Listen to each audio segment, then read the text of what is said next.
आम तो आम, गुठलियों के दाम, व्हाइट चौसा, टिंडड़ी, सरोली, अनवर रिटोल, लंगड़ा, फलों का बादशाह आम।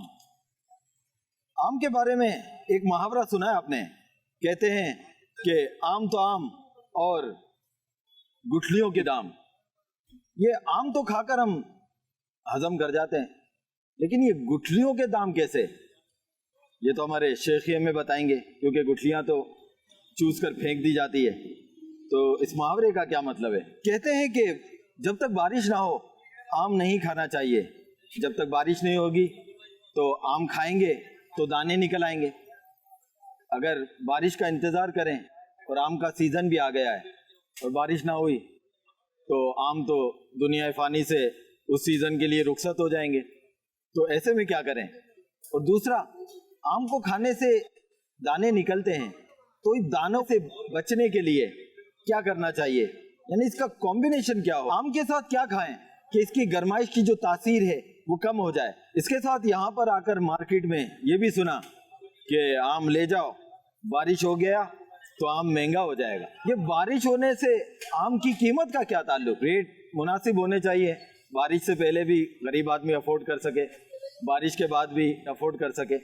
ये कॉम्बिनेशन कुछ समझ में नहीं आया शेख, इसके बारे में भी बताइएगा, और जो क्वेश्चन किए गए उनके बारे में भी प्लीज बताइएगा कि आखिर दुरुस्त क्या है।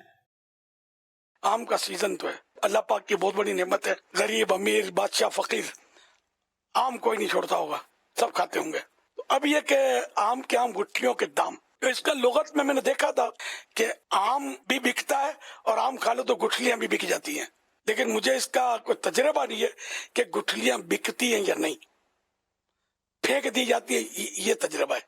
अलबत्ता हम छोटे होते थे ना तो गुठलियों को सेंकते थे घर में, सेंक कर इसके अंदर से कुछ सफेद गुठली निकलती है, वो खाते थे। तो मैं इसके माना अपने तौर पर ये समझता था, लुगत में जो थे वो अर्ज किए मैंने कि दोनों तरफ से नफा है इसमें, आम में भी और गुठलियों में भी। बच गई गुठलियां तो भी नकारा नहीं है, बिकती हैं, ये लिखा हुआ है, देखा हुआ नहीं है। तो मैं ये समझता था कि आम के आम गुठलियों के दाम, यानी ये बेचने वाले शायद ये बोलना चाहते हैं कि देखो बिल्कुल सस्ते बेच रहे हैं हम आपको, गुठलियों के दाम नहीं, कौड़ियों के दाम बोलते हैं, कौड़ियों के दाम यानी सस्ता, कि हम आपको आम सस्ते दे रहे हैं, गुठलियों के दाम दे रहे हैं। ये गुठलियों की कोई वैल्यू नहीं है, इस तरह इस आम की भी कोई कीमत नहीं है, खरीद लो बस। शायद ये माना मेरी समझ में ये आते थे, लेकिन मेरी समझ भी बता दी, लुगत की लिखत भी आपको अर्ज कर दी। अब आप जिस पर भी डन करें, शरई मसला तो है नहीं है। आम अल्लाह की नेमत है, इसकी कदर चाहिए, लेकिन हर चीज की एक लिमिट होती है। हर चीज मतलब अपनी लिमिट के अंदर ही इस्तेमाल होनी चाहिए। राय के बारिशों से पहले तो मैंने एक हकीम साहब से रुजू किया, उन्होंने दूसरे हकीम साहबान से मुशावरत करके मुझे कुछ मतलब बातें इरशाद फरमाई। उन्होंने इस तरह रहनुमाई फरमाई कि बारिशों से पहले या बाद आम खाने का कोई खास ताल्लुक तो समझ नहीं आता, मगर यह बात अवाम में मशहूर जरूर है।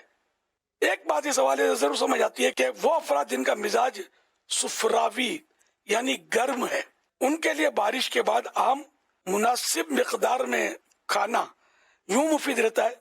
बारिशों के बाद गर्मी में कमी और मौसम में नमी न तरावट, मौसम में पानी की मिकदार बढ़ जाती है।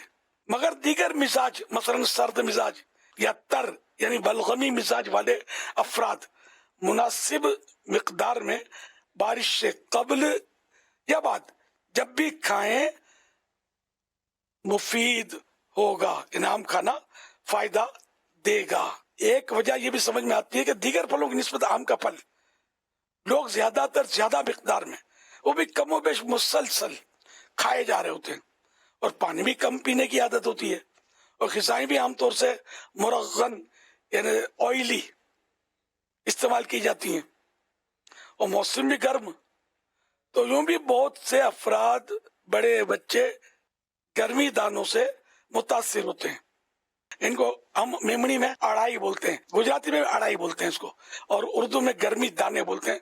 छोटी छोटी दानियां, फुड़ियां, बारीक बारीक लाल लाल हो जाता है, खारिश आती रहती है। اچھا مزید یہ بھی کہا جاتا ہے کہ ابتداء یعنی شروعات میں جو عام مارکیٹ میں آتے ہیں وہ کیمیکل سے پکائے جاتے ہیں، جو کاربیٹ غالباً بولتے ہیں. تو یہ کہ پھل سبزیاں وغیرہ پکانے کا ان نیچرل طریقہ ہے، کاربیٹ یہ ڈالتے ہیں. ظاہر ہے کہ کوئی بھی ان نیچرل کام ہوگا اس کے تو سائیڈ افیکٹ ہونا سمجھ میں آتا ہے. تو جب تک بارش کا موسم آتا ہے تب تک درختوں پر لگے آم بھی پک جاتے ہیں، جو کہ صحت کے لیے مفید ہوتے ہیں اور کیمیکل والے نامناسب ہیں. تو جو کاربیٹ والے آم کھانے کے بجائے کچھ لیٹ آم خریدے جائیں کہ جو کیمیکل سے نہ پکائے گئے ہوں. آم کھانے کے ساتھ ساتھ اگر ان چیزوں کا استعمال کیا جائے تو انشاءاللہ مفید رہے گا. خالص عرق گلاب کے 4 یا 5 چمچ پی لیے جائیں. خالص ملنا مشکل ہے، لیکن جو بھی علاج کرنا ہے اپنے طبیب کے مشورے سے کرنا ہے. گلاب کی تاثیر ٹھنڈی ہوتی ہے، میں نہیں پی سکتا، یہ بھی بتا دوں، گلا پکڑ لے گا مجھے، جو ایسے تجربات ہیں بعض. لیکن یہ ایک علاج ہے جو طبیب کے علاج سے اپنی طبیعت کے مطابق بندہ کر سکتا ہے تو کرے. کچی لسی یعنی دودھ کم پانی زیادہ مقدار میں شامل کر کے پینا بہت مفید ہے. صلو علی الحبیب صلی اللہ علی محمد.